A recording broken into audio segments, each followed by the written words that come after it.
ಈ ಬಾರಿ ಇಂಡಿ ಒಕ್ಕೂಟ ಏನಾದರೂ ಕೇಂದ್ರದಲ್ಲಿ ಅಧಿಕಾರಕ್ಕೆ ಬಂದರೆ ಪ್ರಧಾನಿ ನರೇಂದ್ರ ಮೋದಿ ಅವರ ಉತ್ತರಾಧಿಕಾರಿಯಾಗೋದಕ್ಕೆ ರಾಹುಲ್ ಗಾಂಧಿ ಅವರನ್ನು ಎಐಸಿಸಿ ಅಧ್ಯಕ್ಷ ಮಲ್ಲಿಕಾರ್ಜುನ್ ಖರ್ಗೆ ಅವರು ಬೆಂಬಲಿಸಿದ್ದಾರೆ.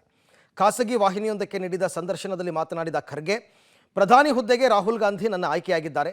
ಯಾಕೆ ಅಂದರೆ ರಾಹುಲ್ ಗಾಂಧಿ ಕಾಂಗ್ರೆಸ್ನ ಬಾಸ್, ಯುವ ಸಮೂಹವನ್ನು ಪ್ರತಿನಿಧಿಸ್ತಾರೆ, ದೇಶದ ಆಳ ಅಗಲವನ್ನು ಅರಿತಿದ್ದಾರೆ. ಅಲ್ಲದೆ ಇಂಡಿಯಾ ಕೂಟದ ಅನೇಕ ಮಂದಿ ರಾಹುಲ್ ಗಾಂಧಿ ಅವರನ್ನ ಒಮ್ಮತದ ಅಭ್ಯರ್ಥಿಯಾಗಿ ನೋಡ್ತಾರೆ. ಈ ಬಗ್ಗೆ ಇನ್ನೂ ಅಧಿಕೃತವಾಗಿ ಘೋಷಣೆ ಆಗಿಲ್ಲ. ಇಂಡಿಯಾ ಕೂಟ ಚುನಾವಣೆಯಲ್ಲಿ ಗೆದ್ದ ಬಳಿಕ ಒಟ್ಟಾಗಿ ಚರ್ಚಿಸಿ ಒಮ್ಮತದ ನಿರ್ಧಾರಕ್ಕೆ ಬರ್ತೀವಿ ಅಂತ ಖರ್ಗೆ ಅವರು ಹೇಳಿದ್ದಾರೆ.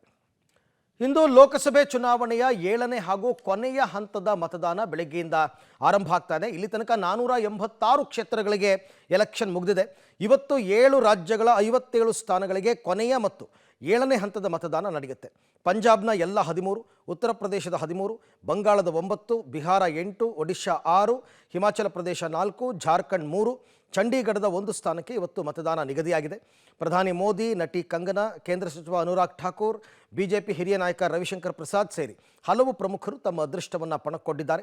ಇನ್ನು ಇವತ್ತು ಸಾಯಂಕಾಲ 6:30 ನಂತರವೇ ಎಕ್ಸಿಟ್ ಪೋಲ್ ಕೂಡ ಪ್ರಕಟವಾಗುತ್ತೆ. ಇವತ್ತು ನಾವು ಕೂಡ ಚುನಾವಣೋತ್ತರ ಸಮೀಕ್ಷೆಯ ಎಲ್ಲ ವಿವರವನ್ನು ಪಬ್ಲಿಕ್ ಎಕ್ಸಿಟ್ ಪೋಲ್ನ ಹೆಸರಿನಲ್ಲಿ ಸಾಯಂಕಾಲ 5 ಗಂಟೆಯಿಂದಲೇ ಕೊಡ್ತೀವಿ. ಮಿಸ್ ಮಾಡದೆ ನೋಡಿ.